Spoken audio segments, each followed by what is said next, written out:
Good morning my dear students. आज से मैं अपनी क्लासेस शुरू करने जा रही हूँ क्लास 10th मैथमेटिक्स की। तो आप लोग इस क्लास को अटेंड करिए और जो भी आपकी प्रॉब्लम्स हैं वो आप मुझसे डिस्कस कर सकते हैं by sending a message. Okay, तो फिर हम लोग स्टार्ट करेंगे आज पहला टॉपिक क्लास 10th मैथमेटिक्स का, that is fundamental theorem of arithmetic. So what is that theorem? Let us see the statement.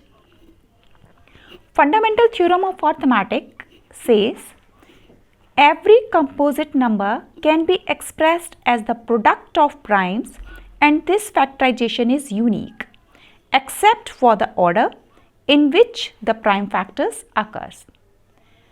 This is the statement of the theorem. Okay, और ये थ्योरम का स्टेटमेंट जो है ये बहुत इंपॉर्टेंट है और बोर्ड में बहुत बार पूछा भी जाता है। आपकी होम एग्जामिनेशन जो फॉर्मेटिव्स होते हैं उनमें भी इस स्टेटमेंट को बहुत ज़्यादा पूछा जाता है। तो पहली बात तो इसका स्टेटमेंट बहुत इंपॉर्टेंट है, तो हम लोग इसको समझने की कोशिश करते हैं। इसमें कुछ टर्म्स यूज़ हो रहे हैं, उनको हम बहुत ध्यान से देखेंगे।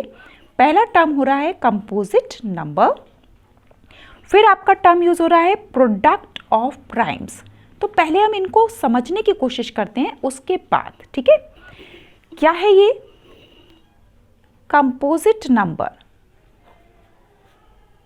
कंपोजिट नंबर क्या होते हैं composite number? Composite are the numbers which have that has more than two factors. Okay, तो कंपोजिट नंबर्स कौन से नंबर्स होते हैं? जिनके फैक्टर्स 2 से ज़्यादा होते हैं। ओके, अब फैक्टर क्या होता है? फैक्टर वो नंबर है जो हमारे गिवन नंबर को पूरी तरीके से डिवाइड कर दे।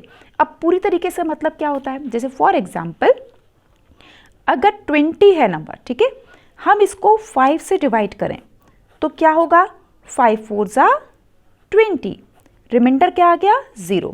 अब सपोज करिए 21 होता और अगर हम इसको 5 से डिवाइड करते देन व्हाट विल हैपन? 5 4 जा 20, रिमाइंडर क्या आ गया? 1। तो अगर रिमाइंडर 0 आता है तब हम कहते हैं कि वो क्या है? कंप्लीट डिवीजन है। और अगर 1 आ गया तो वो कंप्लीट डिवीजन नहीं है। तो फैक्टर कौन होते हैं? जो इसको कंप्लीटली डिवाइड कर दें। ये हमारा फैक्टर नहीं होगा। 21 का फैक्टर 5 नहीं हो सकता क्योंकि इसको कंप्लीट डिवाइड नहीं कर रहा। तो अब हम बात करते हैं कि कंपोजिट नंबर आखिर होते क्या हैं। ठीक है, तो कंपोजिट नंबर को समझाने के लिए मैं 3 एग्जाम्पल लेके चल रही हूँ। जैसे फॉर एग्जाम्पल हम 3 नंबर लेके चलते हैं, एक 1, एक 2 एंड एक हम लेके चल रहे हैं 6। ठीक है, अब आप देखो अगर हम 2 को पहले लेते हैं, 2 को ऐसे नंबर जो 2 को डिवाइड कर दें। इतना तो क्लियर है, जो भी नंबर 2 को डिवाइड करेंगे वो 2 हो सकता है या 2 से छोटे हो सकते हैं। कोई बड़ा नंबर तो डिवाइड करेगा तो कंप्लीट डिवीजन नहीं होगा। तो हमारे कौन कौन से नंबर हो सकते हैं? एक तो 1 से डिवाइड हो सकता है 2, और दूसरा 2 से डिवाइड हो सकता है। इसके अलावा तो किसी से डिवाइड नहीं होगा। तो 1 और 2 मिलकर कितने हो गए? 2 फैक्टर्स अभी मैंने आपको बताया, क्योंकि इसको क्या करेंगे? कंप्लीट डिवाइड कर देंगे। यानी कि हम 2 से अगर 2 को डिवाइड करेंगे तो रिमाइंडर क्या आएगा? 0। 1 से डिवाइड करेंगे तब भी रिमाइंडर क्या आएगा? 0।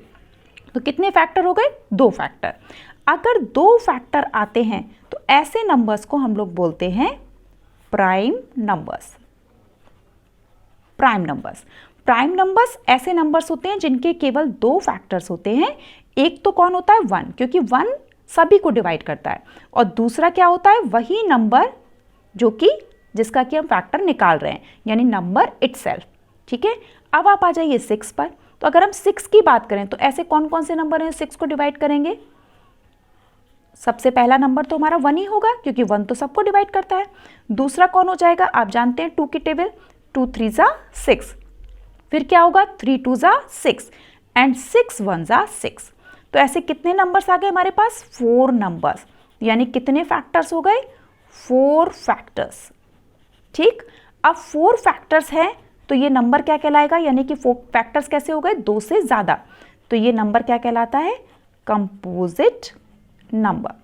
यानी ऐसे नंबर्स जिनके फैक्टर 2 से ज़्यादा हों। 2 से ज़्यादा का मतलब क्या? देखिए 1 2 3 4, यहाँ कितने फैक्टर्स आ गए 4, यानी 2 से कैसे हैं ज़्यादा हैं, तो ये नंबर कैसा कहलाएगा कंपोजिट। अगर एग्जैक्टली 2 फैक्टर आते हैं तो क्या कहलाता है प्राइम। अब बचा ये बेचारा 1, इसका क्या रोल है। अब 1 को अगर आप देखिए तो 1 केवल 1 से ही डिवाइड होगा और कोई नंबर नहीं है, तो इट मीन्स ना तो वो प्राइम की कैटेगरी में आता है ना ही कंपोजिट की, तो इसलिए हम 1 को क्या कहते हैं, we call it a unique number. ठीक है, it is neither prime nor composite, ये कैसा नंबर है, यूनिक है। क्लियर हो गया। तो कंपोजिट नंबर्स कैसे नंबर्स होते हैं, जिनके फैक्टर्स 2 से ज़्यादा होते हैं। ठीक है, अब हम देखते हैं कोई एग्जाम्पल अपनी थ्योरम को समझने के लिए। फॉर एग्जाम्पल अगर मैं नंबर ले लूँ 50, अब ये आपने LCM SCF सीखे थे ना बचपन में, तो ये किया होगा। तो हमें कैसा करना है, प्राइम चाहिए। ठीक है, तो प्राइम नंबर्स कौन कौन से होते हैं पहले मैं ये देख देती हूँ।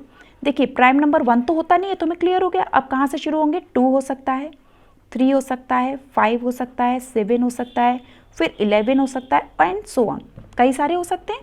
तो हमें जब प्राइम फैक्टराइजेशन करना है तो हम पहले देखेंगे 2, क्या 15 2 से डिवाइड हो सकता है, नहीं हो सकता। तो नेक्स्ट नंबर क्या आया 3, 3 की टेबल हम सबको आती है, 3 5 ज़ा 15, 5 1 ज़ा 5। अब क्या हुआ कि हम 15 को, अगर आप ध्यान से देखें तो हम 15 को क्या लिख सकते हैं, 3 × 5 लिख सकते हैं ना।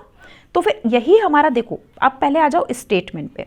स्टेटमेंट क्या था हमारा, every composite number can be expressed as the product of primes, यही तो था ना स्टेटमेंट। अब आप यहाँ आ जाओ एग्जाम्पल पे।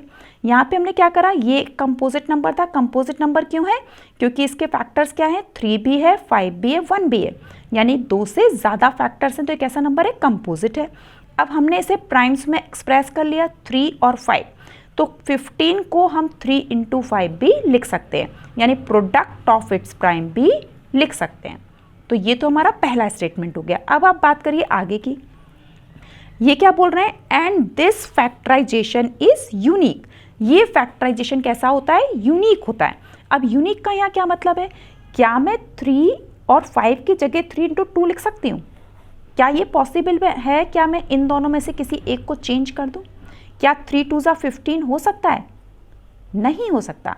इट मीन्स क्या है, 3 और 5 की जगह कोई और नहीं ले सकता, तो ये 15 जो है इसको केवल हम 3 × 5 ही लिख सकते हैं, और कोई डिजिट और कोई प्राइम यहाँ पर नहीं आ सकता। दैट्स वाई ये कैसा है, यूनिक है। ठीक है, अब आगे का स्टेटमेंट क्या है, except for the order in which they occur. ठीक है, यानी कि केवल वो ऑर्डर। अब आप बात करिए, देखिए 3 × 5 लिखा था, तो 3 × 5 को क्या मैं 5 × 3 भी लिख सकती हूँ, डेफिनेटली आई कैन राइट, क्योंकि 5 3 ज़ा भी क्या होता है 15 और 3 5 ज़ा भी क्या होता है 50। हम जानते हैं कि मल्टीप्लिकेशन कैसा होता है, कॉम्पिटिटिव होता है। तो इट मीन्स कि अगर मैं इन नंबर की पोजीशन चेंज कर दूं, ऑर्डर चेंज कर दूं, 5 को पहले ले आऊं, 3 को पीछे ले जाऊं, तो उससे कोई अंतर नहीं पड़ेगा। तो इट मीन्स क्या हो गया कि ऑर्डर तो हम चेंज कर सकते हैं लेकिन नंबर चेंज नहीं कर सकते।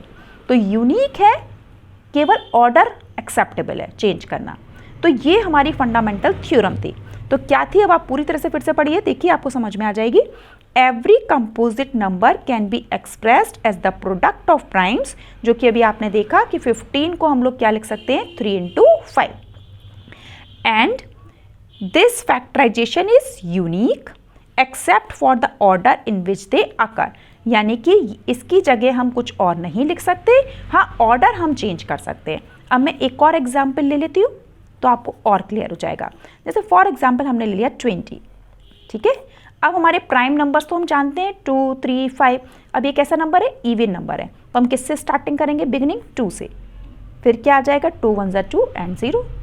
फिर अगेन ये 2 से डिवाइड हो सकता है, तो 2 5 ज़ा 10। अब ये 5 1 ज़ा 5। तो हमने 20 को एक्सप्रेस कर दिया कैसे, 2 × 2 × 5 कर सकते हैं।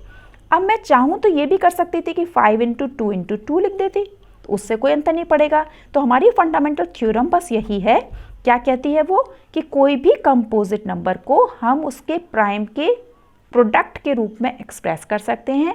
और ये कैसा होता है, फैक्टराइजेशन यूनिक होता है, और इसमें ऑर्डर केवल क्या है, चेंज करना अलाउड है।